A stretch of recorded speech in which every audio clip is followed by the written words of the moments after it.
दोस्तों वंदे मातरम। आज मैं आप लोगों को टीनिटस, टेनाइटस, आप कुछ भी कह सकते हैं क्योंकि मेडिकल भाषा में टीनिटस कहा जाता है। आम जो जनता जो प्रोनाउंसिएशन करती है उसे टेनाइटस कहा जाता है। एक ऐसा डिसऑर्डर जिसका मेडिकल साइंस में कोई भी ट्रीटमेंट उपलब्ध नहीं है, लेकिन यस मैं दावे से कहना चाहता हूं कि मेडिकल एस्ट्रोलॉजी में इसका शर्तैया इलाज है, लेकिन हर एक केस में नहीं। क्योंकि अगर मैं अपनी भी बात करूं तो मेरे पास अभी तक 80 केसेस आए हैं, जिनमें से कि 58 केसेस ठीक हो चुके हैं। एंड रही बात उन 22 केसेस की, तो मैं कहना चाहूँगा कि उन 22 केसेस में हमने काम किया ही नहीं। क्योंकि जब लोग कंसल्टेशन बुक करते हैं और हमारे पास वो डाटा आता है तो पहले तो हम रिव्यू करते हैं। हम ये देखते हैं कि क्या ये जातक ठीक हो भी सकेगा या नहीं हो सकेगा। और अगर हमें मालूम चलता है कुछ ऐसे प्लैनेटरी कॉम्बिनेशन से कि ठीक होना मुश्किल, मतलब बहुत मुश्किल है, तो ऐसे केसेस में रिफ़ंड कर दिया जाता है, कोई कंसल्टेशन कॉल नहीं ली जाती। और जी हाँ, ऐसे हर एक केस में कंसल्टेशन मैं स्वयं लेता हूँ। कई लोगों की ये भी कंप्लेंट रहती है कि हमारा वेटिंग टाइम बहुत ज़्यादा है एस्ट्रो कपूर का। लेकिन दोस्तों, मेडिकल एस्ट्रोलॉजी के जो भी केसेस आते हैं उन्हें मैक्सिमम 7 दिनों के अंदर कंप्लीट कर लिया जाता है। और ऐसा बहुत रेयर केस होता है जहां हमें ज़्यादा वक्त चाहिए होता है, क्योंकि कुछ एक प्लैनेटरी कॉम्बिनेशंस कई बार बहुत ज़्यादा ब्रेनस्टॉर्मिंग करवाते हैं। आज मैं ये जो कुंडली दिखा रहा हूँ आपको स्क्रीन पर, ये एक ऐसे जातक की है जो कि बिजनेस टाइकून है और उन्हें टिनाइटिस शुरू हुआ था शनि महादशा में मंगल के अंतर में 9 मई 2022 को। इसमें मैं डेट ऑफ बर्थ टाइम नहीं दे रहा हूँ, लेकिन चंद्रमा की डिग्री दी जा रही है उन स्टूडेंट्स के लिए जो ज्योतिष के स्टूडेंट्स हैं। और मेरी उन ज्योतिष के स्टूडेंट से रिक्वेस्ट है कि आप ये जो डाटा दिया हुआ है डिग्री वाइज, आप इसको कैलकुलेट करके कहीं कमेंट में प्लीज़ बर्थ और प्लेस मेंशन ना करें, क्योंकि लैटिट्यूड भी दिया हुआ है, और ना ही बर्थ टाइम मेंशन करें, क्योंकि ये एक सही प्रैक्टिस नहीं है। बिकॉज़ जिनकी ये कुंडली है उन्होंने अभी तक कोई ऐसा गो अहेड नहीं दिया है कि हमें इसके ऊपर केस स्टडी बनाना चाहिए। अगर वो गो अहेड देते तो उनका नाम भी हम मेंशन कर सकते थे, क्योंकि जो ज्योतिष के स्टूडेंट्स हैं उनके लिए 5 मिनट का कार्य है कि वो बर्थ टाइम निकाल देंगे और सिटी भी बता देंगे इसी डाटा से। आज मैं आप लोगों को बताऊंगा कि किस तरीके से हमने इस केस में काम किया और कैसे ये जातक विद इन 3 माह के अंदर बिल्कुल ठीक हो गए। दोस्तों, बहुत पेन होती है, और ये जो रोग है टेनाइटिस का, it's very very painful disorder, it's not a disease. और मेरे पुराने वीडियोस में भी मैं अक्सर कहता आया हूँ कि ऐसा रोग किसी दुश्मन को भी नहीं होना चाहिए। क्योंकि आप सोचिए कि आप देखिए, मैं आवाज़ कर रहा हूँ, आप सुनिए अभी। आप देखिए टक टक की आवाज़, या माइक में देखिए आप, ऐसी लगातार ऐसी आवाज़ें कितनी आपको पेन देती होंगी। सन सन की आवाज़, या सनसनाहट, टिक टिक, टन टन, तरह तरह की आवाज़ें, हिजिंग नॉइज़, जैसे सांप के चलने की आवाज़, सनसनाहट। तो ऐसी तरह तरह की आवाज़ें अलग अलग जातक को डिफरेंट आवाज़ें सुनाई देती हैं लगातार 24/7। आप सोचिए कि आपके कानों में कोई स्पीकर लगा दे, ईयरफोन लगा दे, आपका गाना चालू हो, आपको बात भी करनी है लोगों के साथ और सोना भी है, आप कैसे करेंगे? It's not possible, it's very very difficult, rather it's very very painful. अभी देखिए, टेनाइटिस भी तरह तरह का होता है। कुछ ऐसे जातक होते हैं जिन्हें लगातार ये डिसऑर्डर सताती है 24/7। कुछ ऐसे लोग होते हैं जिनको अमावस के 4 दिन पहले और 4 दिन बाद, और कुछ लोगों को मंथ में 15 डेज, मतलब जब आपका सप्तमी होती है, सप्तमी से सप्तमी, कृष्ण पक्ष की सप्तमी से शुक्ल पक्ष की अष्टमी तक ये समस्या रहती है। और कईयों को दिन में रहती है, कईयों को रात में। अलग अलग सिम्टम है। और मेडिकल साइंस में इंस्ट्रूमेंट तो हैं पैरामीटर नापने के, लेकिन वो भी परफेक्ट नहीं है। कई बार डॉक्टर्स श्योर नहीं होते हैं कि क्या सच में टेनाइटिस है, और कई बार अचानक ऐसा भी होता है कि जो घर के मेंबर्स होते हैं, माता पिता या और सदस्य, कई बार वो ये भी कह देते हैं कि जातक को कि शायद कोई एक्टिंग कर रहा होगा या ऐसा कोई रोग होगा ही नहीं, या हो सकता है जातक हेलुसिनेशन में होगा। देखिए, बहुत ज़्यादा जज किया जाता है ऐसे डिसऑर्डर में। और मेरा आग्रह भी है उन लोगों से कि जो अपने घर के ऐसे मेंबर्स को जज करते हैं और जो इतनी पेन में होते हैं, जज ना करें, उनकी बातों को सुने, बल्कि समझें कि वो कितनी ज़्यादा पेन में हैं। आपको मैं बताता हूँ कि किस तरह से इस केस पे काम किया गया। मई 2022 में इनको मंगल के अंतर में डिसऑर्डर हुई, और देखिए मकर लगन में 11th लॉर्ड मंगल बाद केश हैं इस कुंडली में, मार्क भी हैं। शनि की महादशा शुरू हुई है 2009 में। शनि की तारा चक्र में 4th महादशा, जो कि पेनफुल रहती है हमेशा ही जातक के लिए। बेशक ये लग्नेश हैं यहाँ पर शनि, लेकिन ट्रबल तो देंगे। कॉम्बिनेशन और क्या बनते हैं, पहले भी मैंने 2 कुंडलियों में आपको कुछ कॉम्बिनेशन बताए हैं। और हाँ, अगर कोई ज्योतिष के स्टूडेंट हैं, अगर कोई किताब लिख रहे हैं, तो आप प्लीज़ ये केस स्टडी मेरी यूज़ कर सकते हैं, क्योंकि दोस्तों मेरे बस की नहीं है किताब लिखना, उसके लिए बहुत पेशेंस चाहिए होती है।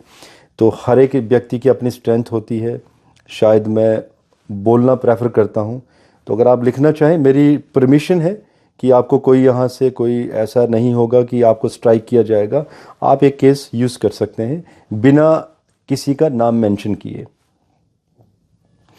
तो आप देखिए यहाँ पर लगन का प्रभाव देखिए। लगन जो है वो चंद्रमा के नक्षत्र श्रवण नक्षत्र का चला गया है, क्योंकि जब भी टेनाइटिस का आपको केस स्टडी करना है, लगन 3rd house and 11th house, क्योंकि लगन मतलब मस्तिष्क का रोग है ये, और तीसरा घर राइट ईयर्स, और 11th हाउस बायां कान, एंड सूर्य और चंद्रमा, क्योंकि सूर्य तीसरे घर में जब जाते हैं तो राइट ईयर का विचार किया जाता है, और चंद्रमा 11th हाउस में बाएं कान का। इसके अलावा भी सूर्य और चंद्रमा का बाकी घरों में भी विचार करना है, नवांश कुंडली में भी विचार करना है, त्रिशांशा कुंडली में भी विचार करना है।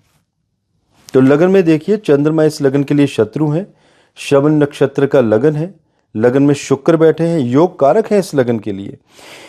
लेकिन देखिए, शुक्र चले गए हैं उत्तराषाढ़ा सूर्य के नक्षत्र में, और सूर्य मकर लगन के लिए शत्रु होते हैं। और चंद्रमा की भी अगर हम स्थिति देखें, चंद्रमा धनिष्ठा नक्षत्र, अगेन मंगल के नक्षत्र के लिए, मंगल यहाँ पर बाद केश हैं और लगन के शत्रु हैं। और राहु की भी स्थिति की बात करें तो राहु अगेन चंद्रमा के नक्षत्र के। तो देखिए, लगन बिगड़ चुका है।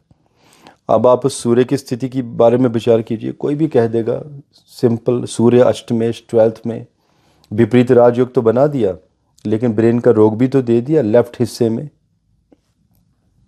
चंद्रमा के बारे में विचार कीजिए। चंद्रमा लगन में बाकी 2 ग्रहों से पीड़ित हैं, शत्रु हैं दोनों ही, कोई शुभ ग्रह की दृष्टि नहीं है चंद्रमा के ऊपर। और शनि की दृष्टि है 11th हाउस के ऊपर, शत्रु दृष्टि। 11th house mean left ear, तो इनको लेफ्ट ईयर में बहुत ज़्यादा पीड़ा है। राइट ईयर में भी है, राइट ईयर में मंगल बैठे हैं, पराक्रम स्थान के कारक भी हैं, स्वयं बैठे हैं, लेकिन लगन के शत्रु भी तो हैं। तो ये सारे कॉम्बिनेशन, इस तरीके से सिंपल कॉम्बिनेशन आप स्टडी कीजिए। शनि में मंगल का अंतर, मंगल में शनि, सूर्य शनि, शनि सूर्य, ये जब भी ये कॉम्बिनेशन आती हैं, ये दशाएं अंतर दशाएं, तो अनप्रेडिक्टिव होती हैं। बहुत डीप गूढ़ एक्सपीरियंस चाहिए किसी एस्ट्रोलॉजर को इन दशा अंतर दशाओं का विवरण करने के लिए। शुक्र में गुरु, गुरु में शुक्र भी ऐसे ही कार्य करते हैं।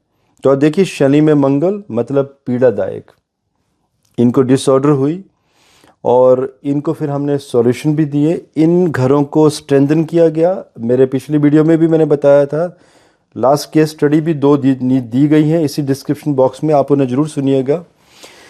जिसमें तीसरे घर के उपाय करने हैं, 11th घर के भी उपाय करने हैं। तीसरे घर में कोई प्लैनेट चला जाएगा, चाहे वो मित्र है शत्रु है, उसके भी उपाय। 11वें घर में जो भी प्लैनेट्स होंगे उनके उपाय, और इस कुंडली में सूर्य और चंद्रमा जिन घरों में बैठे होंगे उनके भी उपाय करने हैं। और काल पुरुष कुंडली में भी सूर्य और चंद्रमा चौथे पंचम घर के स्वामी हैं, उन चौथे और पंचम घर के भी काल पुरुष कुंडली के अनुसार उपाय करने हैं। और इसके साथ यज्ञ एट्सेट्रा जो भी रिकमेंडेशन होती हैं, क्योंकि मैंने बहुत सारे उपाय बताए थे और ऐसे केसेस में हमें उपाय बहुत ज़्यादा देने होते हैं। कई बार क्लाइंट भी परेशान हो जाता है कि इतनी सारी रेमेडीज़ कैसे करें, लेकिन दोस्तों देनी तो पड़ेंगी, क्योंकि डिसऑर्डर भी तो बहुत बड़ी है जिसका मेडिकल साइंस में इलाज ही नहीं है। लेकिन ऐसे भी उपाय नहीं होते कि आप कर ना सकें। अगर कोई करना चाहे तो 15 दिनों में सिंपल रेमेडीज़, आप ना कर सकें कोई और भी आपके बिहाफ पर कर सकता है। और जी हाँ, अब आपके लिए क्वेश्चन है ज्योतिष के स्टूडेंट्स के लिए कि इनको मैंने रूबी भी पहनाया था। और हाँ, थोड़ा सा मैं बहुत ज़्यादा आप लोगों को ऐसा नहीं चाहता हूँ कि आप एक टफ क्वेश्चन हो जाए। जो रूबी था वो हल्का सा डिफ्यूज था, लेकिन ये बहुत ही पावरफुल रूबी था, बहुत ही हाई वाइब्रेशन वाला, और वो रूबी इनको बहुत फ़ायदा दे रहा है। अब आप लोगों से क्वेश्चन है कि आप बताइएगा कि मकर लगन में जहाँ पर सूर्य अष्टमेश हैं और सूर्य चले गए हैं 12th हाउस में, तो मैंने रूबी क्यों पहनाया। मुझे मालूम है कई लोग कहेंगे ये तो गलत है, जो जेमस्टोन की किताबों में भी लिखा है कि अष्टमेश सूर्य है 12th में है, रूबी तो नहीं पहनाना चाहिए, नुकसान हो जाएगा। देखिए पहनाया मैंने, फ़ायदा भी हुआ, सूर्य को पावर भी देनी थी। और हाँ, जो लोग ध्यान से मेरी बात सुन रहे हैं ना, क्वेश्चन का आंसर भी मैंने बीच में ही दे दिया है इसी बात में, और विद इन ए मिनट, इसी 1 मिनट के अंदर अंदर। तो अगर आप फिर से ध्यान से सुनेंगे, जो अभी नहीं समझे हैं, तो आंसर मेरी इस बात के बीच में ही छुपा था कि क्यों पहनाया है, क्या है कारण, और क्या था, क्यों था, कैसे था। अब मैं चाहता हूँ कि आप लोग कमेंट करें कमेंट बॉक्स में, और मुझे अच्छा लगेगा ज्योतिष के स्टूडेंट जो मेरे वीडियो सुनते हैं, कि मुझे भी अच्छा लगेगा कि क्या आप समझ पाए हैं मेरी इन बातों को। नहीं समझ आएगी तो मैं कोशिश करूंगा कि आपको मैं टैग कर दूंगा कमेंट, आज से 10-15 दिनों के बाद जो पहला कमेंट होता है पिन कर दिया जाएगा उससे, तो मैं उससे डिस्क्रिप्शन एक छोटी सी खुद ही लिख कर डाल दूंगा कि रूबी क्यों पहनाया गया था, और जिसके बहुत सारे फ़ायदे हुए। एंड अगर इनकी मैं एक दिन की इनकम की बात करूं तो दोस्तों हम सोच ही नहीं सकते कितनी जीरो हैं लास्ट में, और इस इनकम में भी कोई कमी नहीं आई है, बल्कि बढ़ता ही जा रहा है इनका धन। और जी हाँ, अंत में कहना चाहूँगा कि अगर किसी को टिनाइटिस की कोई दिक्कत है, कोई बहुत ज़्यादा परेशान है, बहुत ज़्यादा पीड़ा में है, डिस्क्रिप्शन बॉक्स में लिंक दिया हुआ है सर्विस का, आप उसे क्लिक कर सकते हैं। ऑनलाइन आप रजिस्ट्रेशन करके आप अपनी कंसल्टेशन बुक कर सकते हैं। और अगर बाई चांस किसी को रिफ़ंड आ जाता है तो प्लीज़ मुझे जज मत कीजिएगा, क्योंकि जो केसेस मैं कॉन्फिडेंट नहीं होता हूँ जो ठीक हो सकते हैं, उनको मैं रिफ़ंड करवाना ही प्रेफर करता हूँ। और ऐसे केसेस में ज़बरदस्ती फ़ीस लेना और कार्य करना थोड़ा सा वो अनएथिकल लगता है, क्योंकि कई बार पास्ट लाइफ के दोषास भी इतने ज़्यादा होते हैं। कई लोगों ने ऐसी बैकग्राउंड होती है कई लोगों की कुंडली में कि वो आर्मी पर्सन होते हैं, उन्होंने सिविलियंस को हेडशॉट भी किया होता है। ये कुंडली में ही पता चल जाती हैं आपकी कुंडली में पंचम स्थान से कि आपने पिछले जन्म में क्या कार्य किए हैं। और ऐसे केसेस में हमें मालूम होता है कि ये जातक ठीक नहीं हो पाएगा और उसे अपने कर्मस को बंद करना ही पड़ेगा इस लाइफ में। लेकिन हाँ, उनमें भी कुछ सॉल्यूशन होते हैं जो अगर वो जातक कर ले तो कम से कम नेक्स्ट लाइफ में वो पीड़ा नहीं होती है। सो दोस्तों, आप लोगों के कुछ क्वेश्चंस हो आप पूछ सकते हैं, कमेंट कर सकते हैं। और जी हाँ, मैंने क्वेश्चन पूछा है, सो मैं एक्सपेक्ट करूंगा कि आप मेरे क्वेश्चन का आंसर ज़रूर दें। मींस एस्ट्रोलॉजिकल क्वेश्चन आंसर अगर नहीं आप दे पाएंगे तो मैं ज़रूर दूंगा। सो भारत माता की जय, जय हिंद।